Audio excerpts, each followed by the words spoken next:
Hello, friends. Welcome back to the Strong Stoic Podcast. I am your host, Brandon Tumblin. Over the past few months, I've been releasing episodes on self-improvement, showing up for yourself, and forming good habits. A lot of stuff themed around that, and they seem to be well received. Of course, my thoughts on these topics are in constant evolution, as is the human way and the Stoic way. And I've come to ponder the question, if we were to distill down to the bare essentials, what's important? What will we be left with?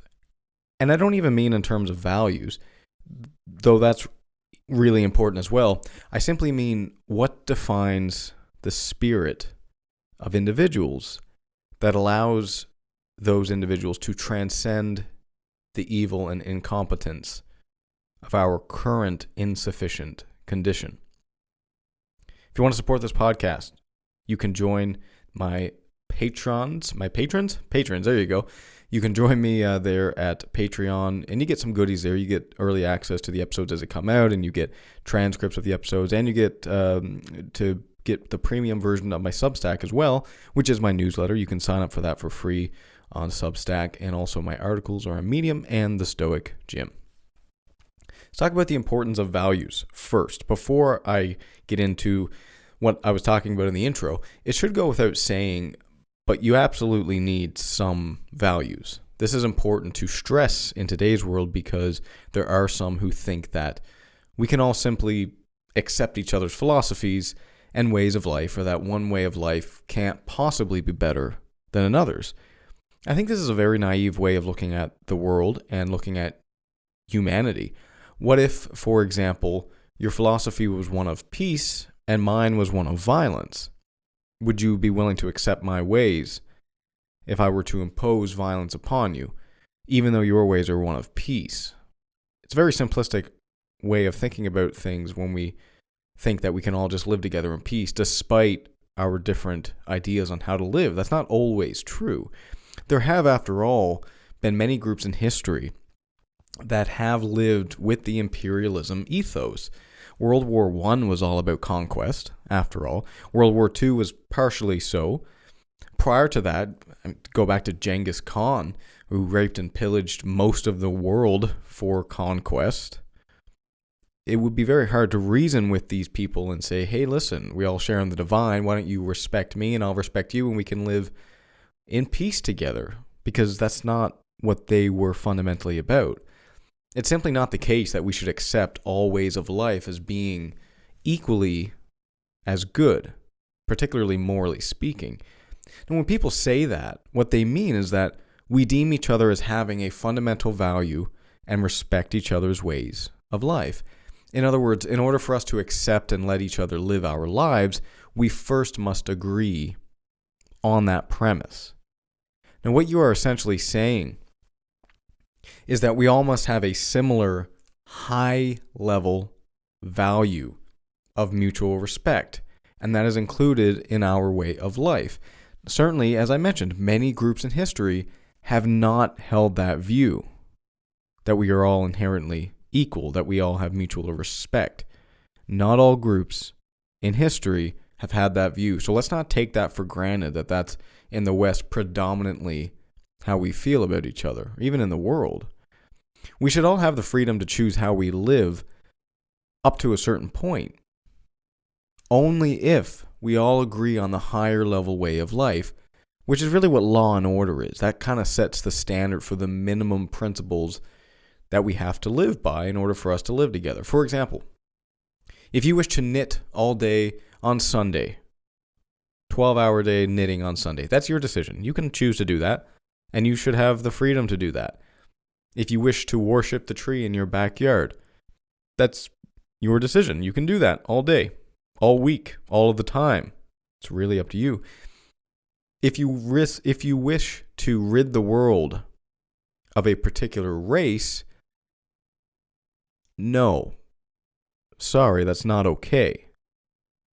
And let's not forget that it wasn't that long ago that was a major thing happening in the world, and there's still that in smaller amounts throughout the world today. but certainly World War II, the Holocaust really hit the pinnacle of genocide in many ways. We simply take a lot of our fundamental ways of life for granted, but we still have them. We've just had them for so long, for many of us, most of our lives, that we just take it for granted. We wouldn't be able to form societies without it. We need to have a value system. We need to agree that stealing things is not okay, that murdering someone is not okay, and so on. That's the reason, the first reason why we need values.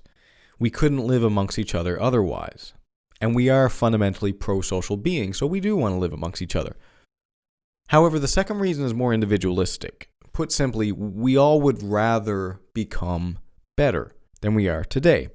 Better can mean many things, but normally it means something like happiness and flourishing.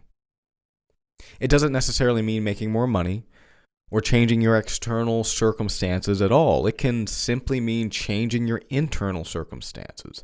Then the question becomes, well, how must we act to achieve our goal of becoming better? And that's where your values come in. You are here right now. You would rather be over there. Well, how do you get there? Is eating healthy better than not eating healthy? Is courage better than cowardice? Is exercise better than laziness? At the end of the day, you can review what you've done and measure it against these values. That's the whole point of having values. What are we trying to achieve? In sum, we need a value system. Firstly, so that we can live together amongst each other. And secondly, so that we can individually get better or flourish. Now, the Christians have a very interesting story on this topic of flourishing. Of course, Christians believe that through virtue and divine connection, they enter the kingdom of heaven. But what allows a person to enter the kingdom of heaven? What is that? Well, certainly it's not money or success or even happiness. They don't ask you that at the pearly gates if you've been happy. It's not really a part in your soul. It's related, of course, but that's not ultimately what gets you into heaven. The following story sheds some light. Now, this was during Jesus' crucifixion. He was crucified alongside two convicted criminals. And the following exchange happened. And I feel like I just have to say this because I get a bit of pushback sometimes about bringing in Christianity into Stoic thought. And at the end of the day, for me, a lot of these stories just have a lot of lessons that we can take and help us understand the Stoic concepts to a better degree. And so just because obviously we talk about Christianity quite a bit in the Strong Stoic, it doesn't necessarily mean that I'm a Christian. I'm certainly, I wouldn't call myself a Christian, but I have nothing against Christianity. Even though it's interesting, I get pushback for that quite a bit. It's probably one of the biggest things I get pushback on is discussing Christianity. It's such a weird thing. Anyways, this exchange happened. This was, again, just to remind you, this was when Jesus was on the cross alongside two convicted criminals. Now, one of the criminals hanging there reviled Jesus, saying, "Are you not the Messiah? Save yourself and us." The other, however, rebuking him, said in reply, "Have you no fear of God? For you are subject to the same condemnation. And indeed, we have been condemned justly, for the sentence we received corresponds to our crimes. But this man has done nothing criminal." Then he said, "Jesus, remember me when you come into your kingdom." And Jesus replied to him, "Amen, I say to you, today you will be with me in paradise." Very famous scene. Very famous story. So in this story, we see God, which is Jesus. Jesus is the Son of God and God. Christianity has a weird three things in the same person. I mean, because again, Jesus is the Son of God, but he's also kind of God. It's weird, but anyway, so we see God, who is supposed to be the perfect person. It's kind of like the Stoic sage. It's the ideal. And we see two people who have done apparently terrible things. We don't know what they did exactly, though. That's crucial. That's a very important detail, that we don't know what these criminals did. And maybe I'm mistaken by that, but I don't think I am. One of these people that have committed crimes simply asks God to save them from crucifixion, and he, in a mocking way, "Oh, so you're the Messiah? Well, why don't you save us?" The other has also committed crimes, who knows, maybe the same crime, That would be interesting. But instead, he accepts the punishment and even defends God, saying that Christ doesn't deserve this, but they do. They've done terrible things after all, and Christ is innocent. That's a part of the story that is often overlooked in the Christ story, the Passion of the Christ story. Everyone knew he was innocent. He wasn't wrongfully committed, because that's not enough. It's not enough to be wrongfully committed because somebody plants evidence on you and you're wrongly convicted. No. He was innocent, and everyone knew he was innocent, and he was still to be crucified. That's tragic, very tragic. So why did Christ say to the one that he was going to be welcomed into the kingdom of heaven, and he didn't necessarily say it to the other one? Well, one is aiming up and recognizing the good. The other is not. One is voluntarily accepting the punishment for his transgressions, and the other one is just wanting to be saved or mocking God. So that really, for me, begs the question, is aiming up all that really matters? Is it entirely irrelevant if we fail, if we make mistakes, if we are stupid, if we miss the mark, if we sin, if we break the law? Does none of that really matter so long as we are aiming up and accepting the punishment? And I use that term lightly because it doesn't necessarily mean punishment from law enforcement. Could be moral punishment as well that happens from your own conscience. But as long as we're accepting that punishment that comes our way, that comes as a result of us missing the mark, making mistakes, is that enough if we're aiming up? And we all have that one person at work that is simply not good at their job. They always make mistakes. They ask the same questions over and over and over again. And you have to remind yourself to be stoic and patient when they ask you for the 5th time how to search for something in a Word document. And yet they never get fired. Why? Well, could be many reasons, of course. Could be because the company is bad at firing people, and that's a real thing. But I think mostly it's because these people are trying to get better. They're genuinely trying their best. They're just not very good. But they're still aiming up. That seems to be the only real form of redemption for your insufficiency as a human being, is continuing to aim up no matter how often you miss that mark. There's a term we use called an honest mistake. Now, what an honest mistake is, it's a mistake that was made despite good intentions. It's when someone misses the mark despite trying to hit the mark. The opposite, say, a false mistake, is one in which we are not aiming up. And that doesn't really sit right with me, that false mistake, but we certainly use the phrase honest mistake, so maybe mistake isn't enough. Maybe sometimes we make mistakes even because we are aiming down. I don't know. But let's say your kid tries to help you with pouring your drink and then drops the jug of OJ and makes a huge mess. It's not a good thing to get mad at the kid for that. It was an honest mistake. They were trying to do something kind for you, pour you a drink. But they are insufficient. They are incompetent. They don't have the dexterity to pull that off, even though it's a very simple task for adults. That doesn't mean that you continue to let them pour your drink. Maybe you have to explain to them, you have to wait until you get older to do this. But ultimately, you can't be that mad at them because it was an honest mistake. What if, on the other hand, they picked up the orange juice jug and purposefully emptied it or threw it down on the floor in anger? Now, that would likely piss you off, and rightly so. I mean, not rightly so as a Stoic, of course, right? We don't get angry. But they aimed down. They were angry. They let their emotions get the better of them, and they did something on purpose to upset you. It seems that we should all have patience in the world for people, no matter how frustrating the outcome, when they make honest mistakes. That's the key phrase there. When someone makes an honest mistake, you have to be patient with them. A lot of times you have to help them clean up the mess, and that's not fun either. And maybe you can realize that,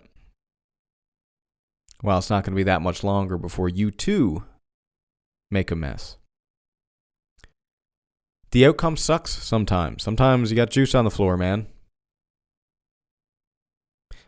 But the intentions are pure. And that is redemptive.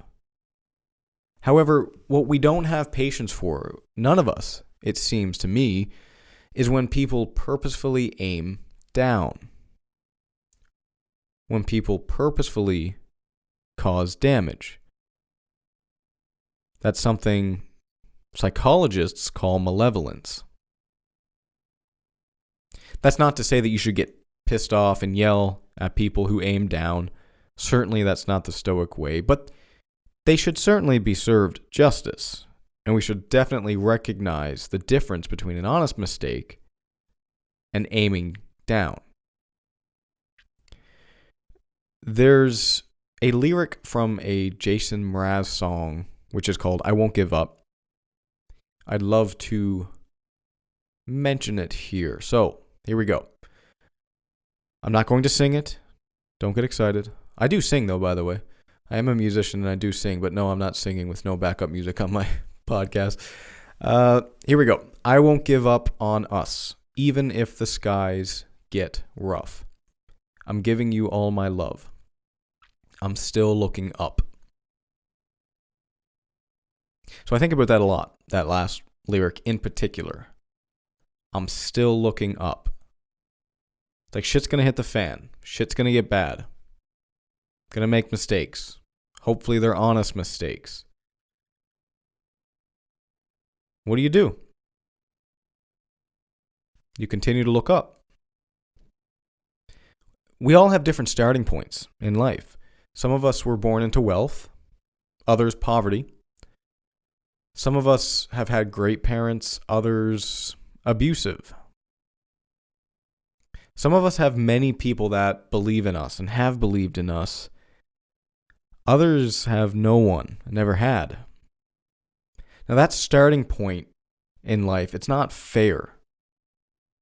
It's a false narrative that we all start in the same place. We do not. Though our society aims to make it such, we haven't quite gotten there yet.